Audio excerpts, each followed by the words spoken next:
Hello guys, and welcome to another tutorial video. In this short tutorial video, I'll be showing you how to buy Floki Inu on Coinbase Wallet. To get this token, it's pretty easy. Open up your browser icon, and once you've opened up your browser, log on to PancakeSwap.com. The link would be in the description of the video. Once there, simply scroll down and copy your Ethereum contract address.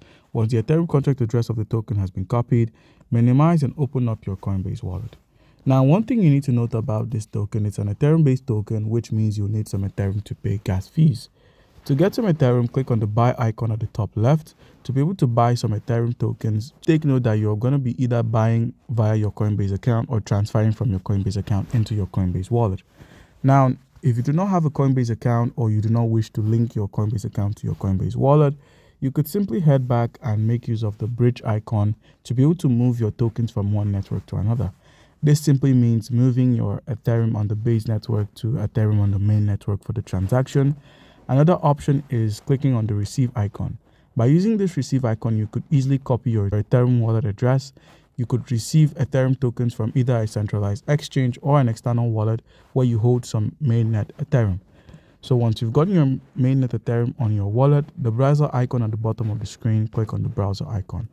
Where we have the Wallet Connect option, select the Wallet Connect and simply connect your wallet to the platform. Once there, simply click on the baby dodge drop down and paste the contract address for the Floki. Select the Floki, click on continue, and now for $28, you're getting 119,000 Floki tokens, and you're going to be reducing the slippage tolerance to automatic. And once you set it to automatic, you'd notice that there's a 0.3% fee and then a network cost of $11. Click on the swap option to perform this transaction, and once you've clicked on the swap option, you'll find it in the list of assets here when it's completed. Do comment down below if you have a question and you'll be given an answer.